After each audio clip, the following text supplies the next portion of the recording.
बिस्मिल्लाहिर्रहमानिर्रहीम अस्सलाम वालेकुम नादरीन, आप यूट्यूब और फेसबुक चैनल देख रहे हैं। मैं राना उसैर हूँ। नादरकाम, इस वक्त सुपर ओवर का खेल जारी है। इमरान खान बा मुकाबला इस्टेब्लिशमेंट, और इस सारी सूरत हाल में अगर आप ये देखें, इमरान खान पीछे हटने का नाम नहीं ले रहे। उन पर anti state, anti Pakistan, anti army, फितना, काफर, मरजई, हर तरह का कार्ड उस शख्स के खिलाफ खेला गया। लेकिन उस शख्स को गिराने के लिए पूरे का पूरा निजाम गिर गया। लेकिन फिर क्या हुआ? इमरान खान अडयाला जेल में बैठकर मजीद खतरनाक हो गया है।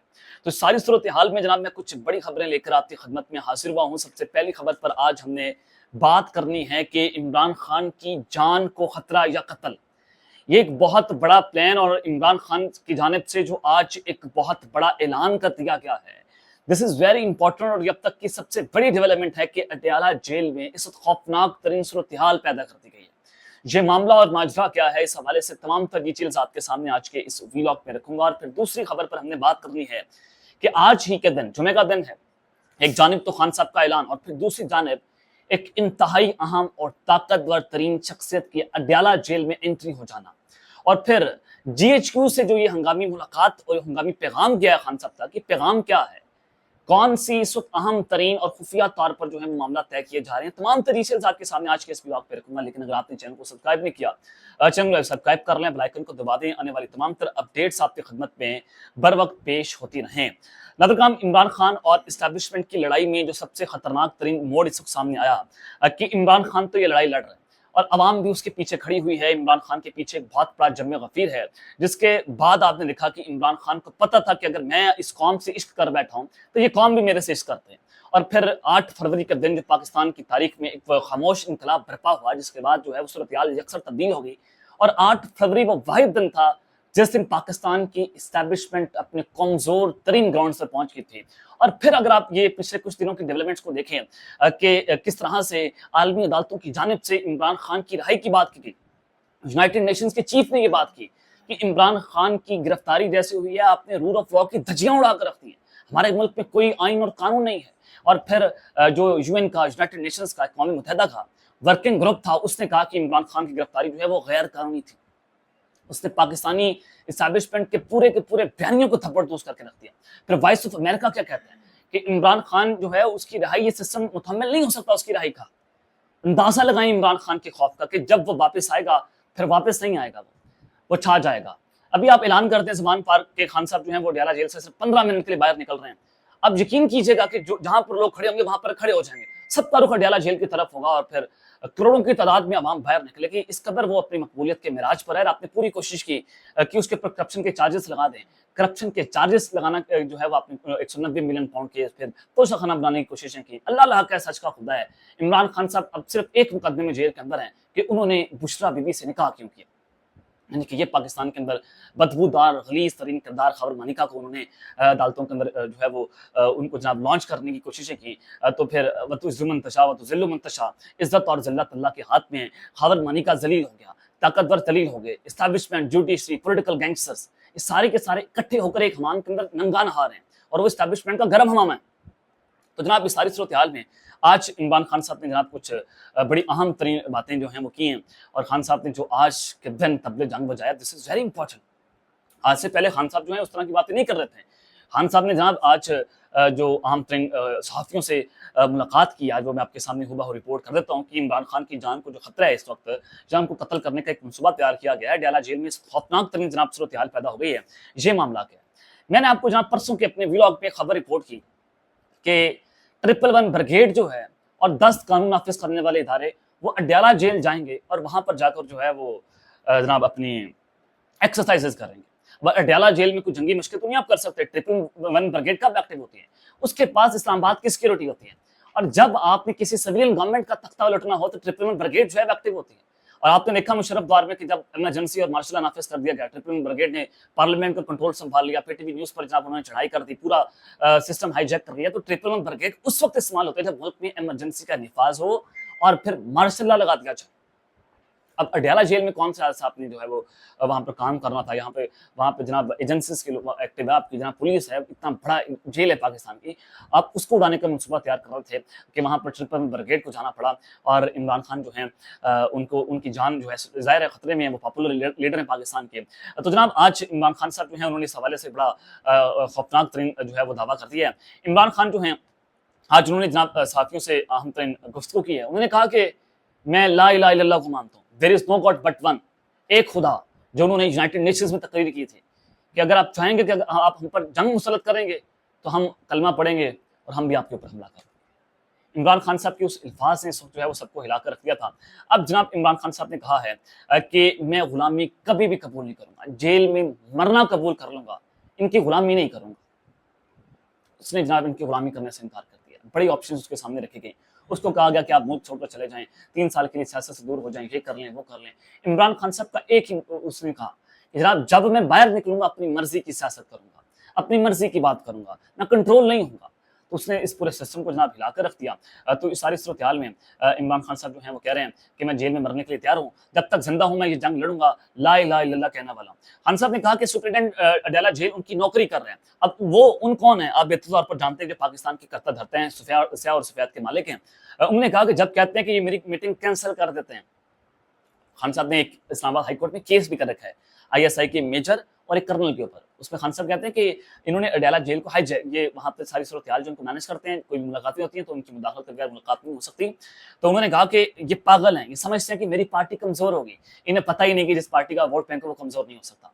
और कल भी आपने देखा कि उमर अयूब, शबली फराज, तमाम लोग जो हैं वो इमरान खान साहब से मिलने अडयाला जेल में जाते हैं, उनको इमरान खान से मिलने की इजाजत नहीं दी गई। खान साहब ये बात करते हैं कि इनकी मुदाखलत के बगैर मुलाकात नहीं हो सकती। तो मुलाकात क्यों नहीं करने देंगे कि इमरान खान की पार्टी में फॉरवर्ड ब्लॉक है, पार्टी को तोड़ने की साजिश हो रही है। तो कहीं इमरान खान को बुलाकर पार्टी मुतहद ना करते हैं, कहीं वो एहतजाज ना करना शुरू करते हैं। तो इस वजह से जनाब वो मुलाकात जो है वो खान साहब को नहीं करने दी गई। एक खान साहब ने बड़ी आम बात की। और तीसरी आम बात खान साहब की जानिब से जो है वो की गई, वो जनाब उन्होंने जो ऑल पार्टीज कॉन्फ्रेंस होने जा रही है, जो मैंने कल रात आपको खबर दी कि वज़ीर आज़म ने ऑल पार्टीज कॉन्फ्रेंस जो है वो तलब कर ली है। वक्त की ज़रूरत है, मुल्क में इमरजेंसी का खतरा है, मुआशी इमरजेंसी का खतरा है। आज भी आपने देखा कि पेट्रोलियम जो पूरा एक इनका ग्रुप है, उन्होंने जहाँ पूरे मुल्क में हड़ताल का ऐलान कर दिया। तो वज़ीर आज़म शहबाज शरीफ साहब ने ऑल पार्टीज कॉन्फ्रेंस बुलाने का ऐलान किया। तो उस वक्त हमारे पास इत्तला ये थी कि जनाब इमरान खान या उनकी पार्टी जो है वो इस ऑल पार्टीज कॉन्फ्रेंस में जो है वो जनाब शिरकत नहीं करेगी। लेकिन इमरान खान साहब ने मौके पर झोंका मारा और उन्होंने एक का पत्ता फेंका, जिसके बाद सूरत-ए-हाल यकसा तब्दील हो गई और खान साहब जो है वो सियासत के बेताज बादशाह। इमरान खान साहब ने जनाब वज़ीर आज़म की बुलाई गई ऑल पार्टीज कॉन्फ्रेंस में शिरकत का फैसला कर लिया। पाकिस्तान तहरीक इंसाफ का वफद ऑल पार्टीज कॉन्फ्रेंस में शरीक होगा। इमरान खान का कहना है कि मुल्क की खातिर एपीसी में शरीक होंगे, मामलात को देखेंगे और हुकूमत का मौक़िफ़ सुना जाएगा। This is very important, there is something wrong behind the bottom. कि इमरान खान वो इमरान खान जो कुछ दिन पहले कह रहा था कि इनकी औकात क्या कि हम इनसे मुज़ाकरात करें, ये फॉर्म 47 वाले हैं। आज खान साहब कह रहे हैं कि हम हुकूमत का मौक़िफ़ सुनेंगे। महमूद खान अचकज़ई ने क्या कहा था? उसने कहा था कि 1 सेकंड लगना है इमरान खान साहब से, उनसे बात कर लें एस्टैब्लिशमेंट से, 1 सेकंड में अंदर शहबाज शरीफ की हुकूमत जो है वो घर चले जाए। तो इमरान खान साहब को समझ आ चुकी है कि अब उन्होंने सिस्टम के अंदर रहकर खेलना कैसे। तो खान साहब ने कहा कि जनाब मैं एक ऑल पार्टीज कॉन्फ्रेंस को जो है उसमें शिरकत करूंगा। रावलपिंडी के अडयाला जेल में 190 मिलियन पाउंड केस की समाअत हुई, जिसमें खान साहब ने कहा कि ऑपरेशन से मुल्क में अदम इस्तेकाम मजीद बढ़ेगा। अज़्म इस्तेकाम ऑपरेशन पर हमारे तहफ़्फ़ुज़ात अपनी जगह मौजूद है।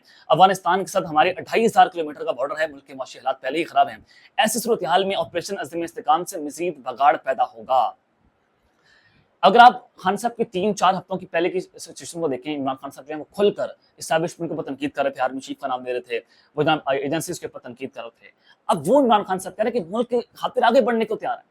मैंने आपको एक मुलाकात रिपोर्ट की थी कि डीजीआई एसपीआर ने 3 घंटे सहाफ़ियों से जीएचक्यू में आम तरीन मुलाकात की, उसमें अज़्म इस्तेकाम ऑपरेशन पर उन्होंने ब्रीफिंग दी है। उस पर उन्होंने सियासी बात नहीं की। जो सियासी सवाल उनसे पूछा जाता था वो कहते थे जनाब मैं ये सियासत के ऊपर बात नहीं करने आया। उन्होंने एक बात उसमें बड़ी इंपॉर्टेंट की, उन्होंने कहा कि जो इस स्टेट के साथ काम करने को तैयार है, हम उसके साथ चलने को तैयार है, कोई भी पार्टी हो। ये पैगाम दबे अल्फाज में इमरान खान के लिए था, पीटीआई के लिए था कि अगर वो स्टेट के साथ चलने को तैयार हैं तो हम भी उनके साथ चलने को तैयार हैं। अब इमरान खान ने भी यही कार्ड खेल दिया है, अगर आप खेलने को तैयार हैं तो ये लीजिए मैं भी 2 कदम आगे बढ़ूंगा। अब यहाँ पर टेस्ट किसका एस्टैब्लिशमेंट का, क्या वो जाती ना की खातिर जो है वो इस मुल्क को आग में धकेलती रहेगी जो आज मुल्क की सूरत हाल है, क्या वो मुल्क की खातिर जो है इमरान खान के साथ बैठेगी जिसके पास इस्लामी मैंडेट है, जो इस मुल्क का वज़ीर आज़म है, फॉर्म 45 का वज़ीर आज़म है, उसकी पार्टी को अवाम ने जो है वो मैंडेट दिया है। तो इमरान खान साहब ने जनाब ये एक पता खेला है और खान साहब ने कहा कि हम ऑल पार्टीज़ कॉन्फ्रेंस में ऑपरेशन अज़्म इस्तेहकाम के हवाले से अपना मौक़िफ़ पेश करेंगे, हुकूमती मौक़िफ़ जो है वो भी जो है वो जनाब उनका सुना जाएगा। और चौथी बड़ी अहम बात, जनाब इमरान खान साहब ने chief justice of Pakistan Qazi Faez ईसा जो है उनके ऊपर अदम एतमाद का इज़हार कर दिया। अब क्यों? अब आपको कल मैंने सुप्रीम कोर्ट से ये खबर रिपोर्ट की कि चीफ जस्टिस साहब ने सिर्फ एक ही समात के अंदर इलेक्शन ट्रिब्यूनल जो लाहौर हाई कोर्ट ने बनाए थे, उसका फैसला मुअत्तल करके साइड पे मारा है। क्यों? शहबाज शरीफ और मरियम नवाज जो है उनकी सीटों को रेस्क्यू किया गया। उनके फॉर्म 45 और फॉर्म 47 इलेक्शन ट्रिब्यूनल से लाहौर हाई कोर्ट के मांग लिए थे और बयान हल्फ ही मांगा गया था। और अगर नून लीग के एमएनएस, एमपीएस, मरियम नवाज, शहबाज शरीफ उन सबका मांगा वो पेश कर देते तो भाई डेफिनेटली 180 दिनों के अंदर फैसला आना था। 180 दिनों के अंदर हुकूमत को घर जाना पड़ना था। मरियम नवाज की वज़ारत आला से फारिग, शहबाज शरीफ वज़ारत उज़्मा से फारिग। तो शहबाज शरीफ साहब को रेस्क्यू किया गया जनाब काज़ी फ़ायज़ साहब की जानिब से, क्योंकि वो सिस्टम के सबसे बड़े बेनिफिशियरी हैं। हुकूमत ने उनको 3 साल की एक्सटेंशन देनी है, तो एक्सटेंशन लेने की खातिर लंबा तो लेटना पड़ता है। एक्सटेंशन लेने की खातिर गेट नंबर 4 के सामने जो है वो भीख तो मांगना पड़ती है। गेट नंबर 4 के ऊपर लेटना तो पड़ता है। उसके अलावा तो आपको जनाब इस मुल्क में बोलने की इजाज़त भी नहीं है। इस मुल्क में जनाब आपको जो है सियासत करने की इजाज़त नहीं है। तो इमरान खान साहब ने जनाब अदम एतमाद का इज़हार कर दिया है और भूख हड़ताल का ऐलान भी कर दिया। वक़्त से मुशावरत के बाद भूख हड़ताल की हतमी तारीख का ऐलान करूँगा। पीटीआई और मेरे मुकदमात के हर बेंच में काज़ी फ़ायज़ ईज़ा कैसे आ जाते हैं?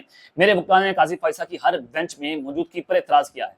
अब हमें शक है कि हमें इंसाफ नहीं मिलेगा। हमारे वकील का ख्याल है कि हमें इंसाफ नहीं मिल रहा है, इसलिए हमारे केसेस किसी और को सुनने चाहिए। आइन के आर्टिकल 25 के तहत केस की समाअत जो है उसके दौरान पसंद और नापसंद नहीं होनी चाहिए। पूरा मुल्क कह रहा है कि सबसे बड़ा फ्रॉड इलेक्शन करवाया गया और चीफ जस्टिस काज़ी फ़ायज़ साहब इलेक्शन कमीशन की तारीफ कर रहे हैं। जिस इलेक्शन कमीशन ने मुल्क का सबसे फ्रॉड इलेक्शन करवाया, हमें इंसाफ के लिए उसी के पास भेजा जा रहा है। अगर इस फ्रॉड इलेक्शन की तहकीकात हो जाती हैं तो चीफ इलेक्शन कमीशन पर आर्टिकल 6 लग जाएगा। जस्टिस गुलजार के 5 रुकनी बेंच ने भी कहा था कि काज़ी फ़ायज़ ईसा अगर इस फ्रॉड इलेक्शन की तहकीकात हो जाती हैं, हमारे केस नहीं सुन सकते। इमरान खान ने कहा कि ये पागल हैं, ये समझते हैं कि मेरी पार्टी कमजोर हो रही है। तो अब ताकतवर शख्सियत जो है उसकी जनाब एंट्री हुई है। जेएचयू की जो अहम तरीन पैगाम पहुंचाया वो पैगाम क्या है? एक चीज़ तो ये कि डीजीएसपीआर की जो मैंने मुलाकात रिपोर्ट की थी, खान साहब ने एक कदम वो आगे बढ़ेंगे, ठीक है जनाब, हम भी आपके साथ बैठने को तैयार हैं। अब जनाब अली अमीन गंडापुर साहब जो हैं वो मुंह उठाकर वो भी जनाब ये तो नहीं कि मुंह उठाकर डाला जेल जा रहे हैं, किसी और को मिलने की इजाज़त नहीं है, अली अमीन गंडापुर साहब चले जाते हैं।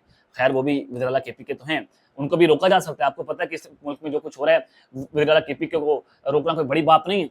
इस एस्टैब्लिशमेंट के लिए, ताकतवरों के लिए जो वो इस मुल्क के अंदर उन्होंने नंगा नाच किया हुआ है। तो जनाब अली अमीन गंडापुर साहब आज अडयाला जेल पहुंचे और तब पहुंचे जब खान साहब ने एक दोस्ती का पैगाम पहुंचा कि ठीक है यार मुल्क के लिए बैठते हैं। उधर से आईएसपीआर ने भी कहा कि ठीक है यार हम स्टेट के साथ अगर कुछ चलेगा तो हम भी चलेंगे। अली अमीन गंडापुर साहब जो है ताकतवरों का पैगाम लेकर गए। तो इस वक्त जराए हमें कंफर्म कर रहे हैं कि ताकतवरों का पैगाम वो वहां पर अडयाला जेल में लेकर गए हैं। तो देखते हैं कि उनकी जानिब से ये एक पाइपलाइन के थ्रू गुफ्तगू हो रही है, जनाब मामला चल रहे हैं। अली अमीन गंडापुर जो हैं वो मीडिएटर वो जनाब इस वक्त पुल का किरदार अदा कर रहे हैं इमरान खान और इस्टेब्लिशमेंट के दरमियान। वो सुलह की कोशिशें करवा रहे हैं कि सुलह हो जाए, मामलात को जो है वो सेटल डाउन किया जाए, वरना ये हालात बंद गली में जा चुके हैं जहाँ से वापसी का रास्ता इस वक्त दिखाई नहीं दे रहा। देखते हैं कि अली अमीन गंडापुर साहब क्या कामयाब होते हैं। सदर मुमलिकत साबिक जो हैं डॉक्टर आरिफ अलवी साहब ने बड़ी कोशिशें की लेकिन वो नाकाम रहे। अब देखते हैं कि अली अमीन गंडापुर साहब जो है सारी सूरत को कैसे सेटल डाउन करवाते हैं। अब तक लेते हैं, अपना ख्याल रखिएगा और संग अपना नज़मी है। अल्लाह ने के मान पाकिस्तान जिंदाबाद।